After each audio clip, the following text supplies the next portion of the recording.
خلک داسې وي چې په هغې باندې دوایي اثر نه کوي.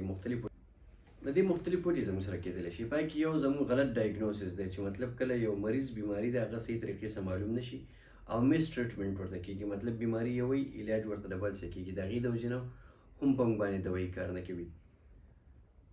بعضې خلکو ته باډي ريزسټنس وي، یعنې مطلب زه به دا ووایم چې په هغې کې د بعضې خلکو وجود داسې جوړ وي چې په هغې باندې لو دوایي کار نه کوي، هغې ته تیزه دوایي ورکول پکار وي. د هغې وجه هم کېدلی شي. بعضې خلکو ته داسې وي چې دوایي په ټایم نه اخلي، یا په ټایم باندې استعمالیږي نه، یا د مړې دوایي په نهره خوري، د نهرې هغه په مړه خوري، ګډې وډې دوایي نه خوري. د هغې د وجې نه داسې کېدلی شي. یا په خپل مخصوص ټایم باندې دوایي نه اخلي، د هغې د وجې نه هم داسې کېدلی شي چې دوایي تاسو ته ریسپانس درنه کړي یا تاسو ته پیاده درنه کړي. بعضې خلکو ته ډرګ ریزسټنس وشي، مختلف وجې کېدلی شي. مطلب داسې د هغې وجې یو دا هم کېدلی شي چې موږ کله یو میډیسن وي، انټي بایوټیک سپیشلي زه به خبرې وکړم چې هغه مریض څنګه شروع کړي یو دوایي، یو ګولۍ دوه ګولۍ چې کله هغې نه وخوړلی شي نو هغه تکلیف چې کور شي نو مریض هغه دوایي پرېږدي. نیکسټ ټایم بیا اکثر د هغې نه رزسټنس جوړ شوي وي یا رزسټ شوي وي، د هغې د وجې نه په تاسو باندې دوایي یا هغه انټي بایوټکس که دوباره نیکسټ ټایم تاسو ته استعمالېږي کار نه کوي.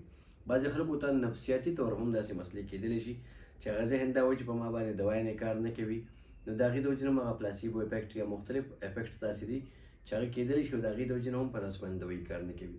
بعضې خلک وي هغوی ملټیپل میډیسن واخلي، ګډ وډ دوایانې واخلي، د هغې د وجې نه هم نیکسټ ټایم په هغې باندې بیا دوایي کار نه کوي. یا پراپر کمبینیشن اف میډیسن هغې ته په کرونیک ډیزیز کې یا په پیچیده بیمارو کې میلاو نه شي. د هغې د وجې نه بعضې خلک داسې وي چې هغې ته صحیح میډیسن میلاو نه شي، د هغې د وجې نه هم داسې کېدلی شي هغه میډیسن په پراپر طریقې سره ونه خوړلی شي، د هغې سره هم داسې کېدلی شي. نو ښه خبره دا ده چې کله هم تاسو څه مسله راشي تاسو له هومیوپیتھک ډاکټر سره میلاویږئ چې تاسو ته په دې کې که چېرې مس میډیسن هم یوز کړي نو انټیډوټ ورته ویلی شو هومیوپیتھک میډیسن وي چې هغه ستا په باډي کې د هر قسمه میډیسن هغه افیکټ یا سایډ افیکټ هغه انټیډوټ کړي او ستا باډي بالکل یو نارمل لیول ته راشي چې ستا کوم اوریجنل حالت دي یا اوریجنل بیماري ده هغه به تا ته شروع شي او د هغې په طریقې سره به ډایګنوسس به بیا ستا آسان شي، بیماري معلومول به آسان شي، نو تاسو ته به علاج وشي په هومیوپیتھک کې. ډېره زیاته پیدا به درکړي. دعاګانو کې یاد ساتئ. د لوی الله په امان.